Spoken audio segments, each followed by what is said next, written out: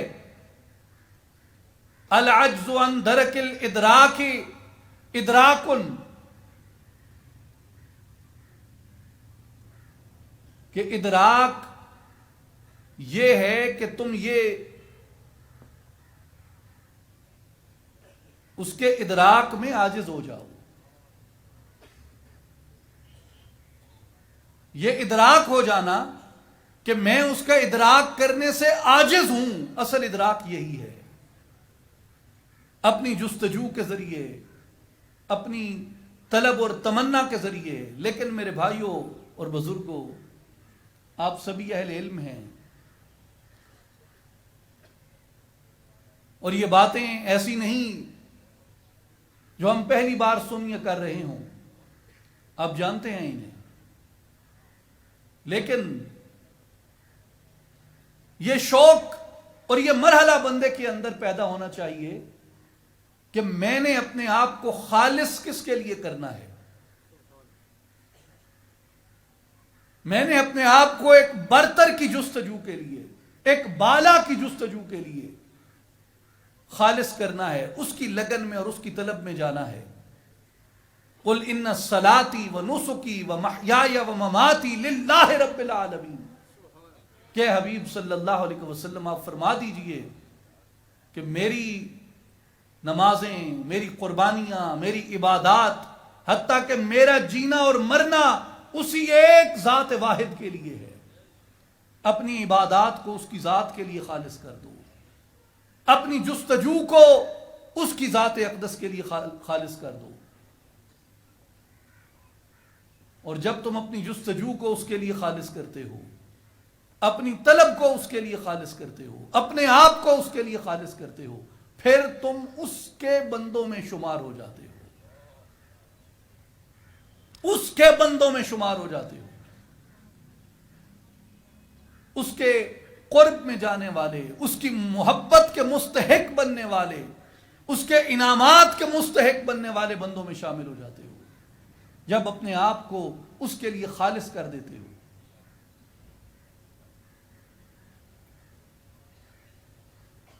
وہ فرماتا ہے وَهُوَ مَعَكُمْ أَيْنَمَا كُنْتُمْ، تم جہاں بھی جاتے ہو، تم جہاں بھی جاتے ہو وہ تمہارے ساتھ ہوتا ہے۔ تم جہاں بھی جاتے ہو وہ تمہارے ساتھ ہوتا ہے۔ میاں محمد بخش عارف کھڑی رحمۃ اللہ علیہ فرماتے ہیں کہ آپ مکانوں خالی جس تھی کوئی مکان نہ خالی، ہر ویلے ہر چیز محمد رکھدا نت سنبھالی۔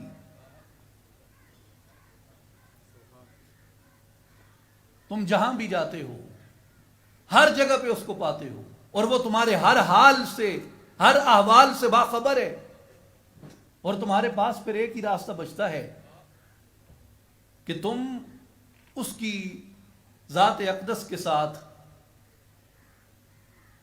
اس کی رحمت سے اپنا تعلق استوار کرو، کیونکہ وہ بے حد ہے، لا انتہا ہے، ذوالجلال والاکرام ہے۔ تو اس کے ساتھ بندے کا تعلق کیسے قائم ہو جبکہ بندے کی حد ہے، بندہ اس وجود کی قید میں ہے، اس کی عمر کی ابتدا بھی معلوم ہے، اس کی عمر کی انتہا بھی معلوم ہے، تو یہ اتنی قیدوں میں مقید، اتنی حدود کا پابند، اس لا انتہا سے، اس لا تعین سے کیسے اپنا تعلق استوار کر سکتا ہے؟ جہاں وہ مقام ہے کہ جبریل امین جیسا مقرب فرشتہ بھی ایک مقام پہ پہنچ کے رک جاتا ہے. بدو گفت سالار بیت الحرام کہ اے حامل وحی برتر خرام، چو در دوستی مخلصم یافتی، انانم سے صحبت چرا تافتی. وہاں پھر محبوب مصطفیٰ علیہ الصلوۃ والسلام نے فرمایا کہ جبریل اتنی رفاقت رہی میرے ساتھ، یہاں آ کے تو نے اپنے پرواز کی باغیں کیوں تھام لی؟ تو جبریل امین عرض کرتے ہیں یا رسول اللہ صلی اللہ علیہ وسلم، اگر یک سرے منہ برتر پرم فروغ تجلا میں سوزد پرم، اگر میں یہاں سے ایک پر کی نوک کے برابر بھی آگے بڑھتا ہوں تو تجلیات کی کثرت میرے پروں کو جلا دے گی.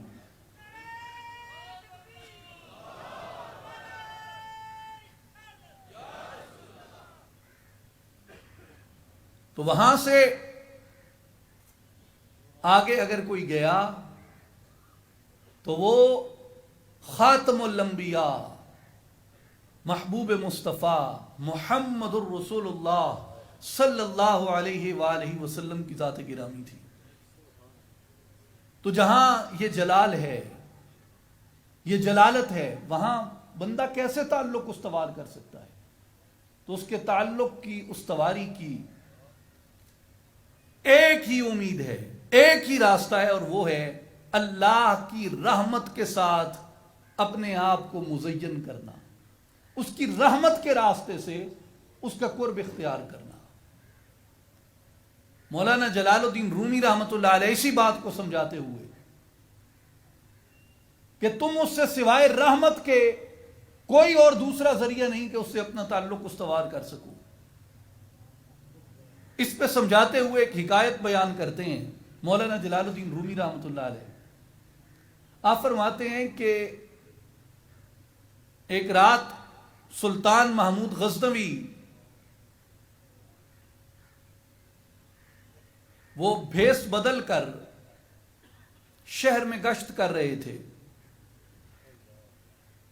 انہوں نے چوروں کا ایک ٹولہ دیکھا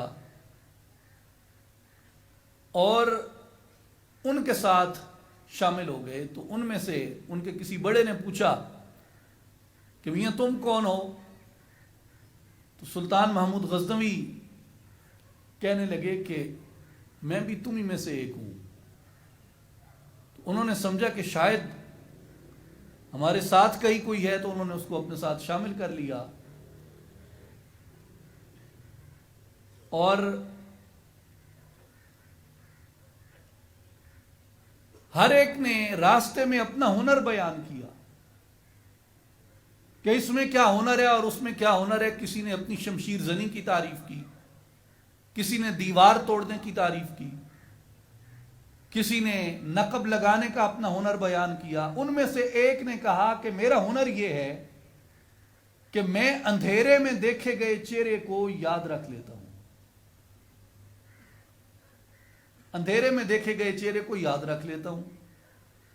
تو انہوں نے جب سلطان سے پوچھا، جو ڈاکو کے روپ میں تھے ان کے ساتھ بھیس بدل کے تھے، کہنے لگے کہ آپ کا کیا ہنر ہے؟ انہوں نے کہا کہ میرے پاس، اس کے پاس تو ہنر یہ ہے نا کہ اس کی آنکھ اندھیرے میں دیکھی گئی شکل کو پہچان لیتی ہے. میرے اندر یہ صلاحیت ہے کہ میرے آنکھ کے ابرو کے ایک اشارے سے سولی پہ لٹکا مجرم اتر آتا ہے. اس کی آنکھ میں یہ طاقت ہے کہ یہ اندھیرے میں دیکھی صورت پہچان لیتا ہے، اور میرے ابرو میں یہ طاقت ہے کہ میں سولی پہ لٹکے مجرم کو اتار دیتا ہوں. تو مولانا رومی فرماتے ہیں کہ یہ باتیں کرتے گئے اور وہ محل میں داخل ہوئے. وہاں جا کے انہوں نے نقب لگائی، بادشاہ کا خزانہ لوٹا، اور رات کو بادشاہ ان کے ساتھ ان کے ٹھکانوں تک آیا اور ان کے ٹھکانے دیکھتا رہا. اور صبح ہونے سے پہلے اپنے محل میں جا پہنچا، اور صبح ہوتے ہی اس نے پہرے داروں کو بلایا اور ان کو کہا کہ فلاں فلاں جگہ پہ اس شکل اور حلیے کے لوگ موجود ہیں، وہ رات کو یہاں سے خزانہ لوٹ کے لے گئے ہیں، وہ خزانہ بھی لے آؤ اور چوروں کو بھی لے آؤ۔ تو خزانہ بھی آ گیا، چور بھی آ گئے، تو بادشاہ نے حکم دیا کہ ان سب کو تختہ دار پہ لٹکا دو۔ تو ان سب کو تختہ دار پہ لٹکا دیا گیا۔ تو ان میں سے جو ایک تھا جس نے کہا تھا کہ میری آنکھ اندھیرے میں دیکھی گئی صورت کو پہچان لیتی ہے، اس نے بادشاہ کی صورت کو پہچان لیا کہ یہ تو وہی ہے جو رات کو بھیس بدل کے ہمارے ساتھ شامل تھا۔ تو اس نے بادشاہ کو کہا، اس نے کہا کہ جو ہمارے ہنر تھے وہ تو ہمیں تختہ دار تک لے آئے ہیں، سولی تک لے آئے ہیں، اور کہنے لگا کہ اگر جان کی امان پاؤں تو آپ بھی شریک تھے ہمارے ساتھ اس سفر میں، آپ نے بھی اپنا ایک ہنر بیان کیا تھا، اور وہ ہنر یہ تھا کہ آپ کے ایک ابرو کے اشارے سے تختہ دار پہ لٹ کے مجرم اتر سکتے ہیں۔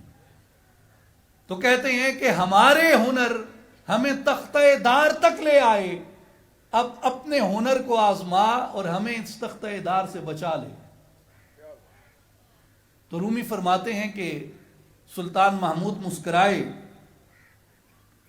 اور انہوں نے اس ایک چہرہ شناس کی وجہ سے، اس ایک چہرہ شناس کی وجہ سے جو اندھیرے میں دیکھے ہوئے چہروں کو پہچان لیتا تھا، اس ایک چہرہ شناس کی وجہ سے تمام مجرموں کو بخش دیا، اسے اتار لیا۔ مولانا جلال الدین رومی رحمۃ اللہ علیہ فرماتے ہیں کہ لوگوں تمہاری بھی اس دنیا کے اندر یہی روئے داد ہے۔ فرماتے ہیں کہ یہ دنیا وہ کالی رات ہے، یہ دنیا وہ کالی رات ہے، اور جو چوری ہے وہ تمہارے گناہ ہیں۔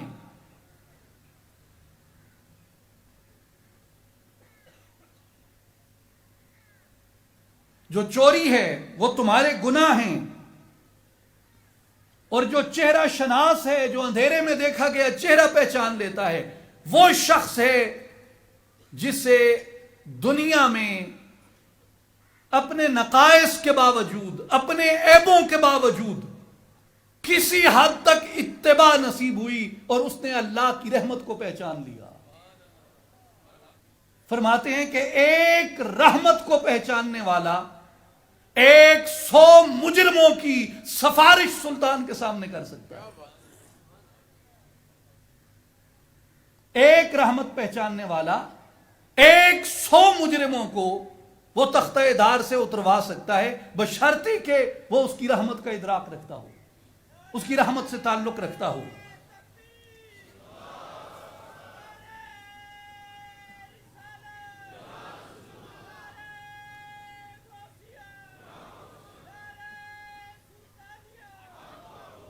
اس لیے وہ اپنی مخلوق سے اپنا جو تعلق استوار فرماتا ہے وہ اس کی رحمت کا ہے، اس کے کرم کا ہے، اس کے فضل کا ہے، اور جتنا زیادہ انسان اس کی رحمت کو تلاش کرتا ہے اتنا زیادہ اس کے فضل اور اس کے کرم کا مستحق ہوتا ہے۔ اب سوال یہ ہے کہ اس کی رحمت کی تلاش کیسے کی جائے؟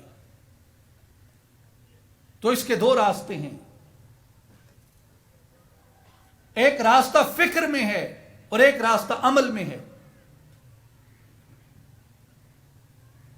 اور ان دونوں راستوں کو اختیار کرنا مومن پہ ضروری ہے کہ کیسے اس کی رحمت تک پہنچے، کیسے اس کے فضل کو تلاش کرے۔ میرے بھائیوں اور بزرگوں، میرے دوستوں اور ساتھیوں، اس نے اتنی اپنی رحمت عطا فرمائی کہ جس کے بارے میں متکلمین یہ فرماتے ہیں کہ اللہ تبارک و تعالی نے اس مخلوق سے جو معاملہ فرمایا وہ اپنی رحمت کا فرمایا، اسے پیدا اپنی رحمت سے کیا، ہر ایک چیز میں اپنی رحمت کو، اپنی صفت رحمان کو جاری و ساری فرمایا. اور جب زمین کے اوپر، کائنات کے اوپر، عالمین کے اوپر اس نے اپنی رحمت کا مظہر عتم کسی کو بنایا تو قرآن مجید میں اس مظہر عتم کا اس انداز میں تعارف کروایا، وَمَا أَرْسَلْنَاكَ إِلَّا رَحْمَةً لِلْعَالَمِينَ، کہ محبوب صلی اللہ علیہ وسلم ہم نے آپ کو کل جہانوں کے لیے رحمت بنا کر بھیجا ہے. تو فکر میں اس کا پہلا تقاضا یہ ہے کہ دامن رحمت للعالمین کے ساتھ وابستہ ہو جایا جائے. محبت رحمت للعالمین اپنے سینوں کے اندر پیدا کر لی جائے، اور حضور نبی اکرم صلی اللہ علیہ وآلہ وسلم کے عشق سے، محبت سے اپنی فکر کو، اپنے دل کو، اپنے دماغ کو روشن کر لیا جائے. یہ اس جانب پہلا قدم ہے انسان کا. اور اس کائنات میں نبی اکرم صلی اللہ علیہ وآلہ وسلم کی ذات گرامی سے بڑا، یعنی مخلوق میں نبی پاک علیہ الصلوۃ والسلام سے بڑا رحمت الہی کا کوئی مظہر نہیں. باقی تمام مظاہر ہیں، دلیل ہے اس کے ہونے کی، ہر چیز برہان ہے اس کے ہونے کی. سورج اس کے ہونے کی ایک برہان ہے، نظام شمسی اس کے ہونے کی ایک برہان ہے. کائنات کے اندر یہ نظم، یہ نظام، یہ اس کے ہونے کی ایک برہان ہے. ستارے، سیارے، اجرام، ہر چیز اپنے مدار میں یہ اس کے ہونے کی ایک برہان ہے. چاند کی روشنی اس کے ہونے کی ایک برہان ہے. پتھر میں کیڑے کا پلنا اس کے ہونے کی ایک برہان ہے. نباتات، جمادات کی زندگی، سمندروں کی ٹھاٹھیں، ان میں پائی جانے والی زندگیاں، یہ اس کے ہونے کی ایک برہان ہے. ہر چیز اپنی اپنی جگہ پہ اس کے ہونے کی ایک برہان ہے. لیکن اگر اس نے کسی کو برہان اعظم بنایا تو وہ محمد مصطفیٰ کو بنایا. ہر چیز برہان ہے، حضور برہان اعظم ہیں. ہر چیز دلیل ہے، حضور دلیل اکبر ہیں. ہر چیز مظہر ہے، حضور مظہر عتم ہیں.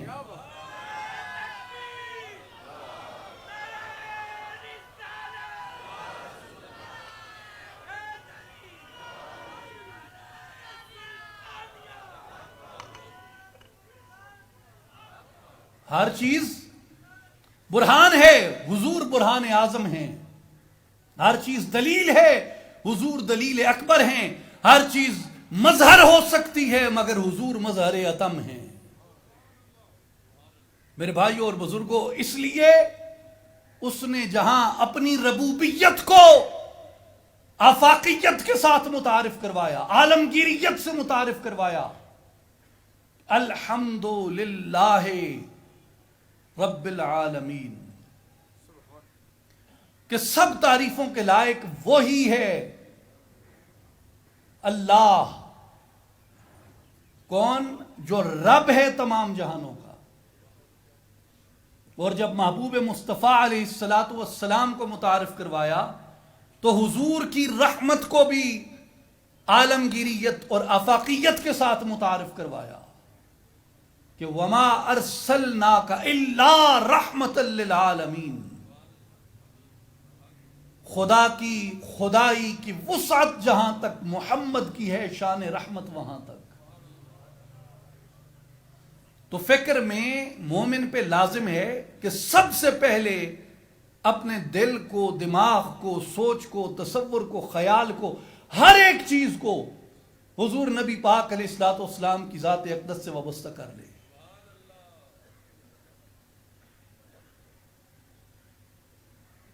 حضرت مولانا رومی دفتر اول میں جہاں بانسری کا قصہ بیان کرتے ہیں تو کرتے کرتے رک گئے. رک کے کہنے لگے کہ میں کچھ اور بھی بیان کرتا،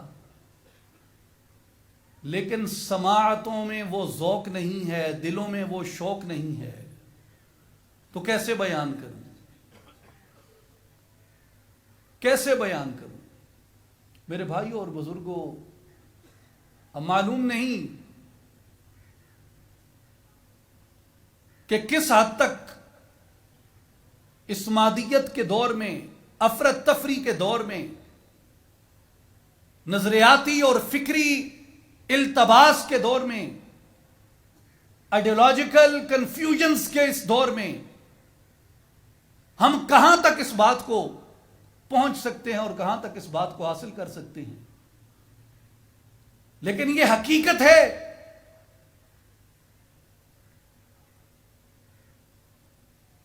کہ نبی پاک علیہ الصلاۃ والسلام کی ذات گرامی سے جب تک انسان وابستہ نہیں ہوتا، نبی پاک علیہ الصلاۃ والسلام کی ذات گرامی سے جب تک عقلاً، قلباً، فکراً، نظراً اپنے آپ کو حضور کی ذات سے جوڑ نہیں لیتا، تب تک اسے توحید کا ادراک بھی نصیب نہیں ہو سکتا۔ اور جو بات میں کہنا چاہتا ہوں، جس کے لیے ذوق سماعت بھی درکار ہے اور عشق کی دولت بھی درکار ہے، وہ یہ بات ہے کہ اولیاء کے نزدیک، صوفیاء کے نزدیک مراتب روحانیت طے کرنے کی وجہ کیا ہے؟ حضرت سلطان العارفین سلطان باہو رحمۃ اللہ تعالی علیہ کا ایک چھوٹا سا رسالہ ہے، مختصر سا، مجالست النبی، کانگریگیشنز آف پرافٹ صلی اللہ علیہ وآلہ وسلم۔ مجالست النبی نام جب انسان پڑھتا ہے تو یوں لگتا ہے کہ آپ نے اس میں نبی اکرم صلی اللہ علیہ وآلہ وسلم کی مجلس مبارک کی تفصیل بیان کی ہوگی، کہ جس میں اولیاء حاضر ہوتے ہیں، وہ کچہری کیسے لگتی ہے، وہ مجلس کیسے ہوتی ہے، بیٹھنے کی ترتیب کیا ہے، حاضری کی ترتیب کیا ہے، نظارہ کیا ہے، منظر کیا ہے۔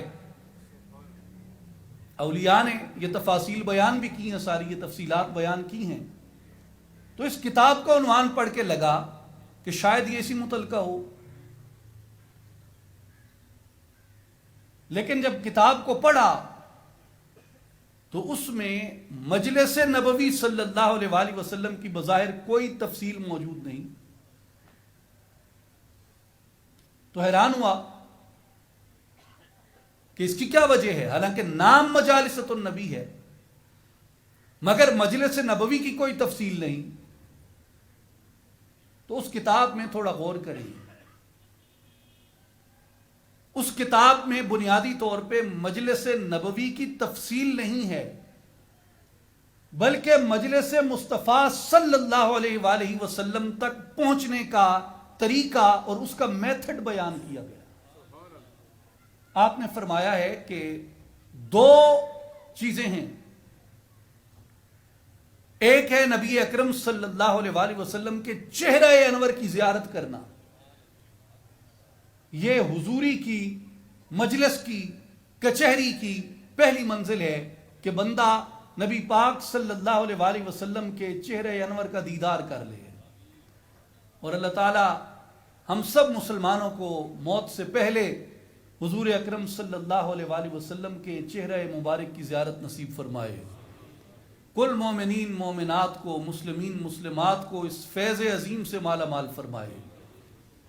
آپ فرماتے ہیں کہ پہلا درجہ یہ ہے کہ چہرہ مصطفیٰ صلی اللہ علیہ وآلہ وسلم کی زیارت نصیب ہو جائے، اور دوسرا درجہ یہ ہے کہ نبی اکرم صلی اللہ علیہ وآلہ وسلم کی مجلس مبارک کی دائمی حضوری مل جائے۔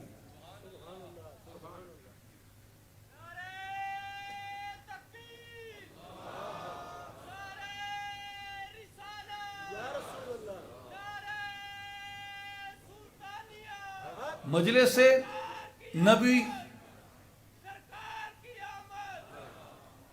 نبوی صلی اللہ علیہ وآلہ وسلم کی دائمی حضوری نصیب ہو جائے۔ تو آپ نے فرمایا کہ جو زیارت ہے وہ تب ہوتی ہے جب تو اپنے نفس کو فنا کرتا ہے۔ بات توجہ سے سنیے گا، اولیاء کا، عرفاء کا، صوفیاء کا جو تعلق بالرسول ہے وہ کس نہج پہ ہے، اس کی عظمت و بلندی کیا ہے؟ فرمایا کہ فنا کی منزل حاصل کرو، فنا فی اللہ کی منزل حاصل کرو، اس لیے کہ تمہارا وجود اس بات کا مستحق ہو سکے، اس قابل ہو سکے کہ چہرہ مصطفیٰ کا دیدار کر سکے۔ اور فرمایا کہ اس کے بعد تمہیں بقا کی منزل کو حاصل کرنا ہے، کہ فنا کے بعد بقا ہے، اور بقا باللہ کی منزل کو حاصل کرو فنا فی اللہ کے بعد۔ جب تم بقا باللہ کی منزل کو پاؤ گے پھر تمہارا وجود اس قابل ہوگا کہ تمہیں نبی اکرم صلی اللہ علیہ وآلہ وسلم کی مجلس مبارک کی دائمی حضوری نصیب ہو سکے۔ تو حضرت سلطان العارفین کے نزدیک فنا فی اللہ کی منزل اس لیے حاصل کرنی ہے کہ حضور کے رخ انور کا دیدار ہو جائے، اور بقا باللہ کی منزل اس لیے حاصل کرنی ہے کہ حضور کی مجلس مبارک کی دائمی حضوری نصیب ہو جائے۔ تو میرے بھائیوں، ان کے ہاں جو معیار ہے، جو سٹینڈرڈ ہے تعلق بالرسول کا، وہ ہمارے معیار سے بہت بلند ہوتا ہے، اور یہی وجہ ہے کہ اولیاء عام خلق سے بلند ہوتے ہیں۔ اور یہ ہمارا جو تہذیبی تصور ہے، اس کا سب سے بڑا ترجمان ہمارے اس تہذیبی سفر کا وہ یہ شعر ہے، خلق سے اولیاء، اولیاء سے رسل، اور رسولوں سے اعلیٰ ہمارا نبی۔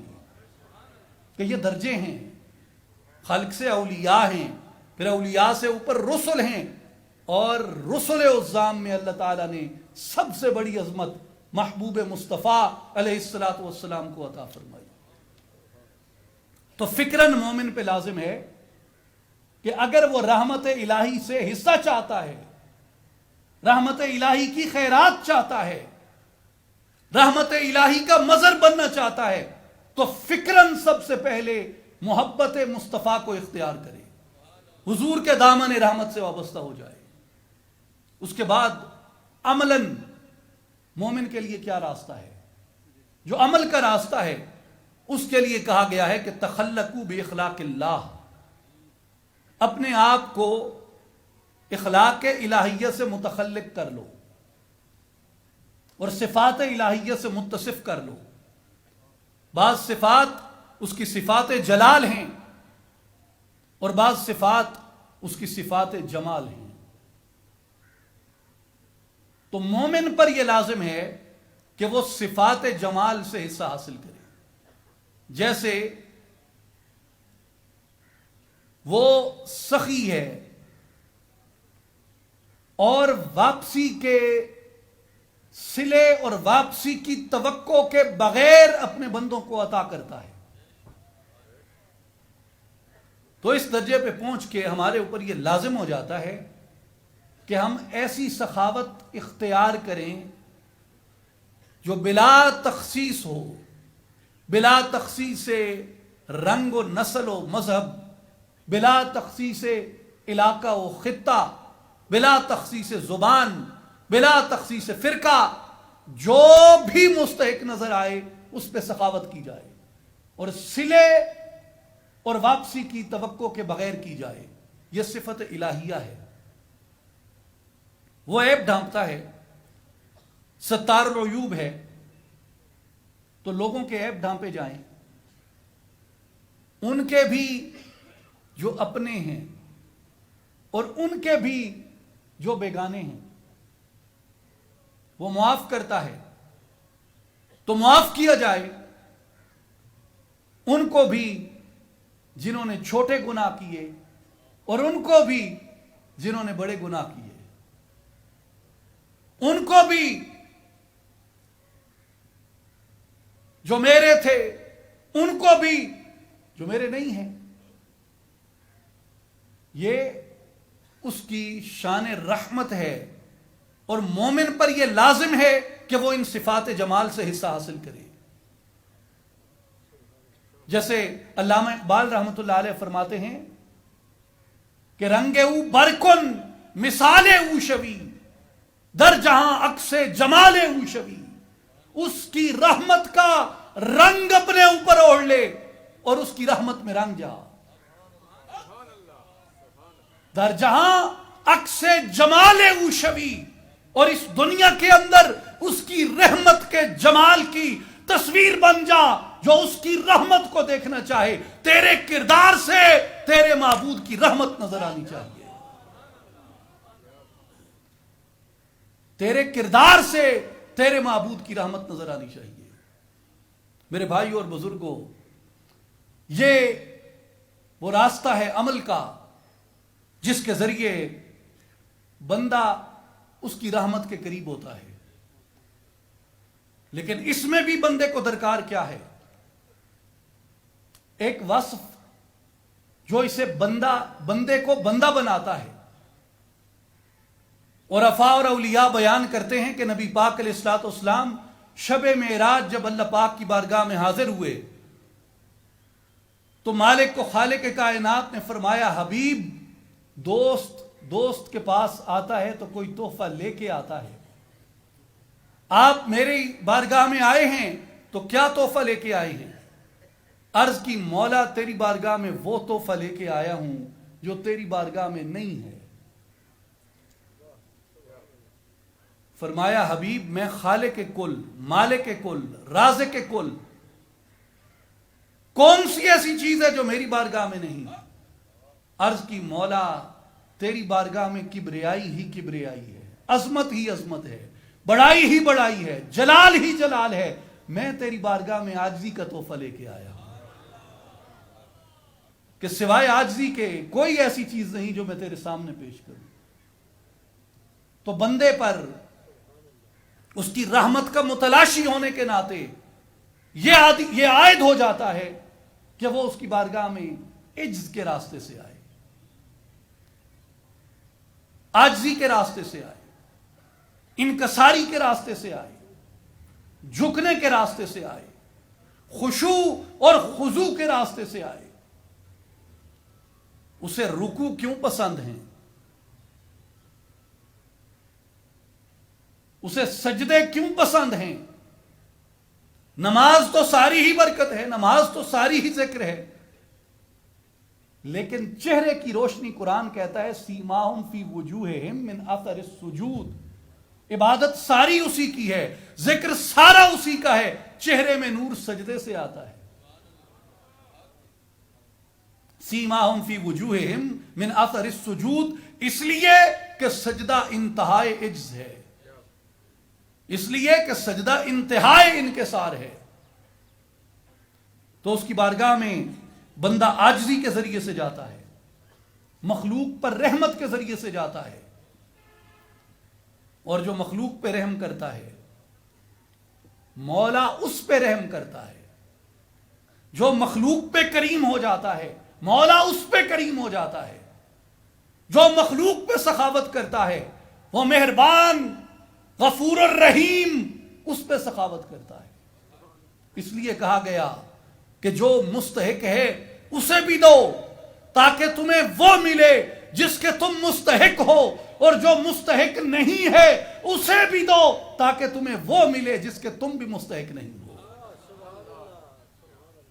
جو چاہتے ہو تم اس کی بارگاہ سے وہ تمہیں عطا ہوتا ہے، لیکن اس صورت میں عطا ہوتا ہے جب تم اپنے آپ کو اس کے طریق میں، اس کی محبت میں ڈھال دیتے ہو. میرے بھائیوں کبھی غور کریں، یہ ہماری جو عرفاء کی روایت ہے، صوفیاء کی روایت ہے، اس میں ان کو ایسے القاب دیے مخلوق نے، لوگوں نے. اور یاد رکھیں، میں ایک بات اکثر کہتا ہوں کہ جو اولیاء سے محبت ہے یہ آپ کے اور میرے اختیار سے نہیں ہوتی، آپ کے اور میرے اختیار سے نہیں ہوتی، بلکہ صحیح بخاری کی حدیث ہے. رسول اکرم صلی اللہ علیہ وآلہ وسلم نے فرمایا کہ اللہ تبارک و تعالی جب کسی بندے سے محبت کرتا ہے تو جبریل امین کو کہتا ہے کہ جبریل آسمان والوں میں منادی کر دو، میں اپنے اس بندے سے محبت کرتا ہوں۔ جبریل آسمان میں منادی کرتے ہیں اور آسمان والے اس بندے سے محبت کرنے لگ جاتے ہیں۔ پھر فرمایا کہ اللہ تعالیٰ فرماتا ہے جبریل جاؤ اب زمین میں بھی اعلان کر دو کہ میں اس بندے سے محبت کرتا ہوں۔ جبریل امین زمین میں منادی کرتے ہیں، زمین میں اعلان کرتے ہیں کہ اللہ تبارک و تعالی اپنے اس بندے سے محبت کرتا ہے۔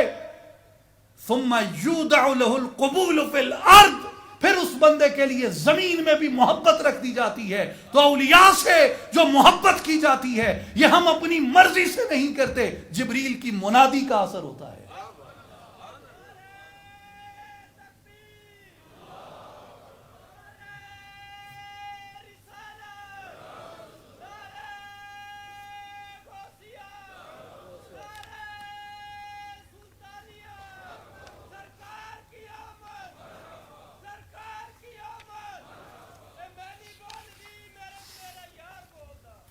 میرے بھائیوں،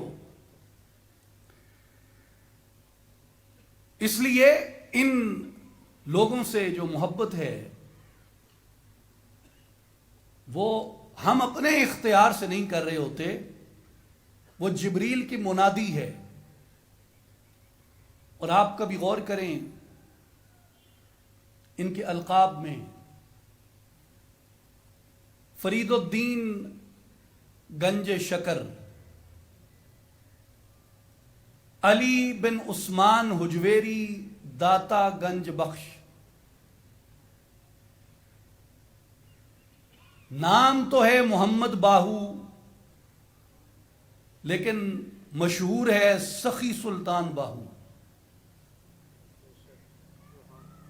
تو یہ پہلی بات تو یہ ذہن میں رکھیں کہ سخی حقیقتاً اللہ ہے، عطا کرنے والا حقیقتاً اللہ ہے، داتا حقیقتاً اللہ ہے، لیکن جو اس کے اخلاق کو اختیار کرتے ہوئے،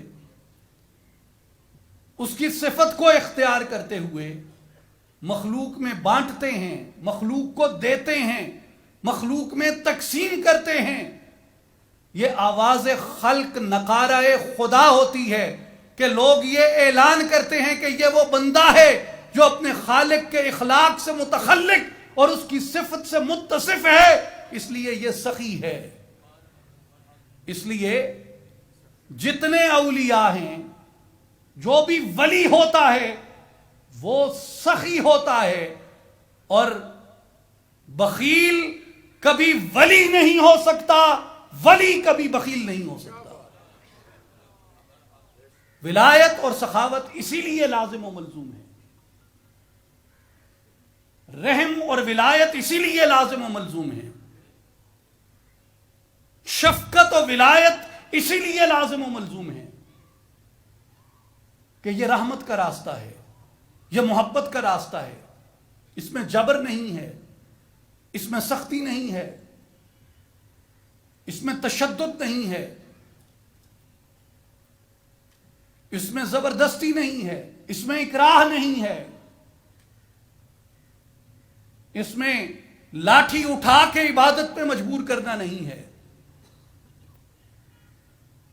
اس میں بندوق کی نوک پہ اپنا نقطہ نظر منوانا نہیں ہے۔ اس لیے جو اولیاء کا اور صوفیاء کا تصور ریاست ہے، اس میں وہ مخلوق پہ، لوگوں پہ اس طرح کی سختیاں عائد نہیں کرتے۔ اب مجھے یہ حق تو نہیں ہے کہ میں یہ بات کروں، لیکن ایک حقیقت ہے جس وجہ سے مجھے اپنی سوسائٹی کے اس پہلو سے محبت ہے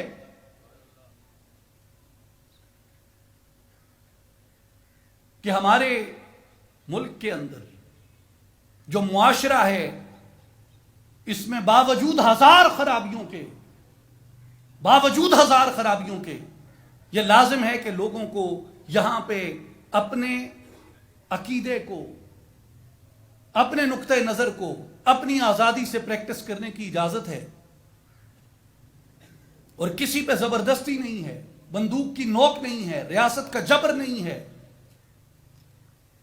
وگرنہ آپ میں سے وہ لوگ جو عرب ممالک سے مغرب کی طرف سفر کرتے ہیں، وہ عرب سے بیٹھتے ہوئے تو ایمریٹس میں، قطر میں، اتحاد میں، باقی ایئر لائنز میں بہت سے حجاب اور بہت سی ابائے دیکھتے ہوں گے، لیکن جب فلائٹ پرواز کرتی ہے مغرب کی جانب تو وہ سارے ابائے کدھر غائب ہو جاتے ہیں؟ وہ سارے حجاب کدھر غائب ہو جاتے ہیں؟ یہ حال بہت سے مڈل ایسٹرن ممالک کا ہے، لیکن پاکستان کے اندر جو خاتون یہاں ابایا اور حجاب کی پابند نہیں، وہ باہر بھی ابایا اور حجاب کی پابندی نہیں کرتی. لیکن جو یہاں ابایا اور حجاب کی پابند ہے، وہ فرینکفرٹ میں، جرمنی میں، پیرس میں بھی، ہیتھرو پہ بھی، نیو یارک کے اندر بھی وہ حجاب کی پابند ہے، اس لیے کہ اس نے اس عمل کو اپنے شوق سے اور اپنے تعلق باللہ سے اختیار کیا ہے. اس نے کسی جبر سے اختیار نہیں کیا. میرے بھائی اور بزرگوں، ہر وہ عمل جس کی بنیاد جبر پہ ہوتی ہے وہ عارضی ہوتا ہے، وہ بے اجر ہوتا ہے، وہ بے صلہ ہوتا ہے. اس لیے جو اولیاء کا میتھڈ ہے، جو اولیاء کا طریقہ کار ہے، اس میں جبر نہیں ہے، اس میں سہولت ہے، اس میں آپ کی تربیت ہے. تربیت کے ذریعے، رغبت کے ذریعے، ترغیب کے ذریعے، شوق کے ذریعے، محبت کے ذریعے عمل کا جذبہ پیدا کیا جاتا ہے. اور جب آپ شوق سے کوئی عمل کرتے ہیں، جبر سے کیا گیا عمل، جب شمشیر سامنے آتی ہے، تیغ و سنا سامنے آتی ہیں، تو لوگ سرنڈر کر جاتے ہیں، جھک جاتے ہیں. لیکن اگر محبت سے، شوق سے، عشق سے، تربیت سے، مشاہدے سے، یقین سے کسی نظریے کو اختیار کیا گیا ہو، پھر حسین کا سر نیزے پر بھی چڑھا دیا جائے، یزید کے سامنے نہیں جھکتا.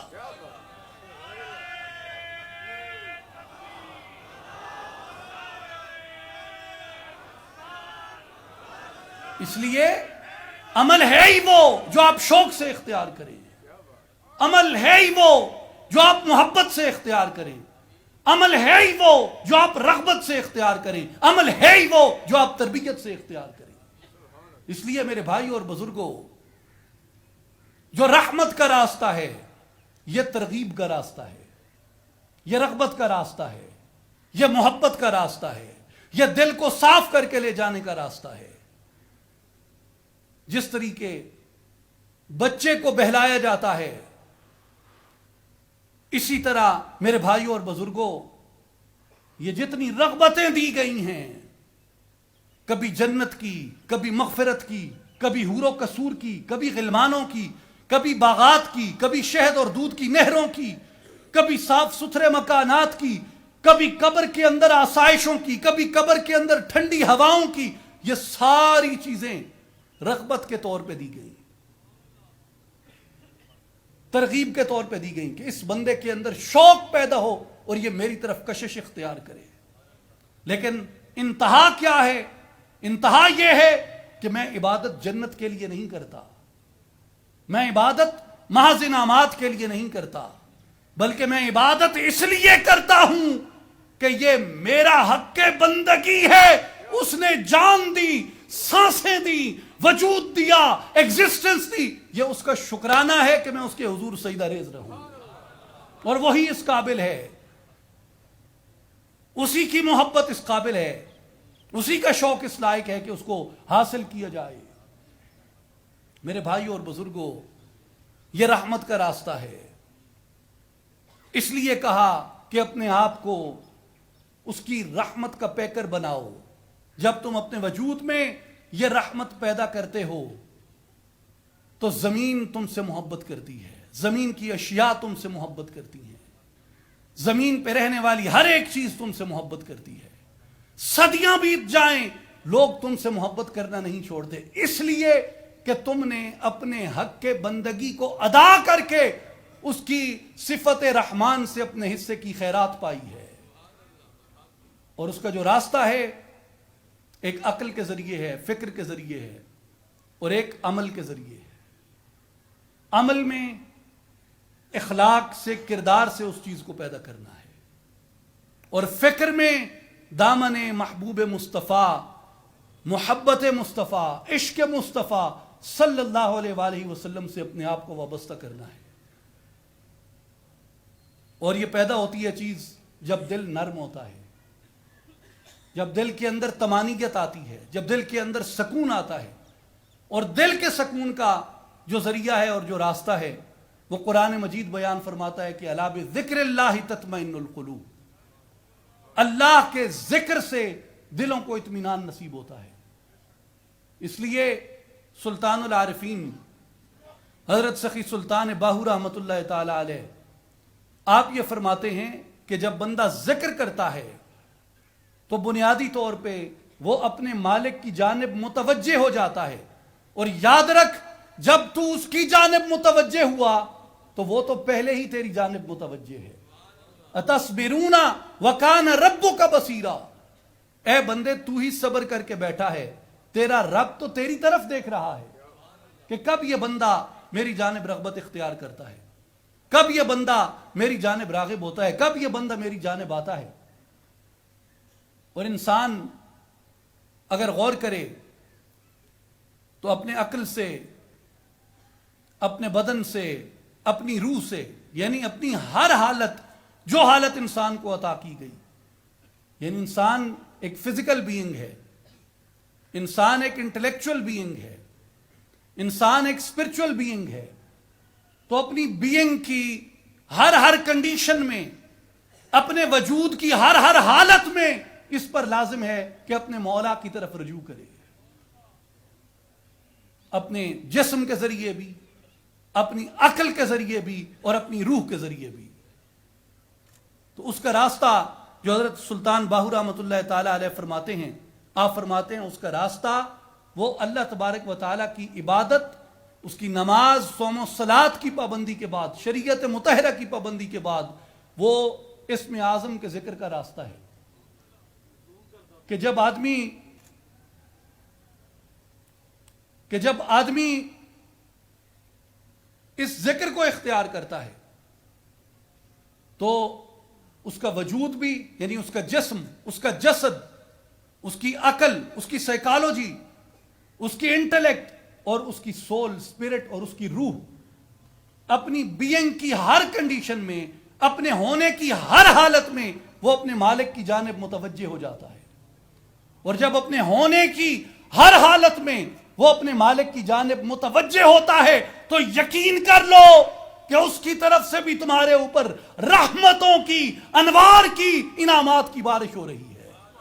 جس وقت بندہ اس ذکر کی جانب متوجہ ہوتا ہے، اس شوق کی جانب متوجہ ہوتا ہے، اور یہ انسان اپنے دل سے کرتا ہے، اپنے دل سے کرتا ہے، اپنے اندر سے کرتا ہے، اپنے باطن سے کرتا ہے، تو یہ چیز اس کی آنکھوں کو، اس کی فکر کو وہ منور کرتی ہے. آخری مثال میں عرض کرتا ہوں، اس کے بعد اجازت چاہتا ہوں، اور وہ آخری مثال یہ ہے کہ ایک برا منظر دیکھا جائے. آپ جا رہے ہیں، اور اللہ تعالیٰ معاف فرمائے، اللہ تعالیٰ ہر ایک کی حفاظت فرمائے، آپ سڑک پہ کوئی حادثہ دیکھتے ہیں، اچانک خوفناک حادثہ، تو کئی دن تک اس کا عکس انسان کے دل و دماغ میں رہتا ہے. انسان کسی بری چیز کو دیکھ لیتا ہے تو ایک طویل دورانیہ تک جسم پہ اس کی کیفیت رہتی ہے. میرے بھائیوں اور بزرگوں، یہ اللہ کا اسم جلالت اس خوبصورتی سے جب انسان دیکھتا ہے تو اگر برے منظر کے دیکھنے کی وجود پہ تاثیر ہوتی ہے تو اس میں اللہ کی تاثیر بطریقہ اولا ہوتی ہے. انسان کی جسم پہ، انسان کی نفسیات پہ، انسان کی ظاہری اور باطنی حالتوں پہ. اللہ تعالی ہم سب کو عمل کی توفیق عطا فرمائے. اصلاحی جماعت و عالمی تنظیم العارفین کی یہی دعوت ہے کہ آئیں اس ذکر کے ذریعے، اس عمل کے ذریعے، اس فکر کے ذریعے دامن محبت مصطفیٰ کو تھام لیں اور رحمت الہی کے پیکر بن جائیں. اس کی مخلوق پہ رحیم ہو جائیں، اس کی مخلوق پہ رحم کرنے والے بن جائیں، اور اس کے اخلاق سے متخلق ہو جائیں، اس کی صفات سے متصف ہو جائیں۔ ان اللہ و ملائکتہ یصلون علی النبی یا ایھا الذین آمنوا صلوا علیہ وسلموا تسلیما اللہم صل علی سیدنا و مولانا محمد وعلی آل محمد واصحاب محمد وبارک وسلم وآخر دعوانا ان الحمد للہ رب العالمین۔